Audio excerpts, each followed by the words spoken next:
A day of my life as a public ed college student in Makilala. Ako po inyong pinalangga, Rodel Lonzaga. So karon guys, kay wala may klase, manglimpyo ta sa atong likod kay para nga nindot kay pag-arrange ni mga kawayan kay gilimpyo na mato na guys. So itong mga daan yung mga kawayan atong bugaon para natay kahuyon. Nindot man guning kahuyon ning kawayan guys, kay kusog kayo musiga pero paspas kay na akong trabaho dira guys, kay time lapse man na. Grabe gali sa kagahi bugaon guys kay kawayan. Kay baga magud kay ang kawayan guys, maong grabe gid sa kagahi. Pero salamat kay kaya-kaya ra, pero nang lapok man ako mga kamot. Sakit kaya ako mga kamot guys, murag sakit gid sa kaayo.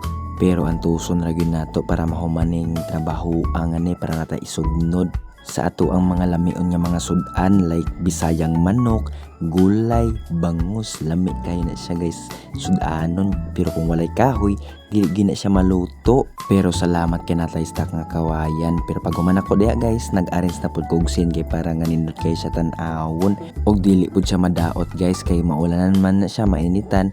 Pero kung i-arrange na to sa tarong diha guys kay manindot gyud na siya og dugay siya maguba. Di lang tama na tong video guys. Bye bye.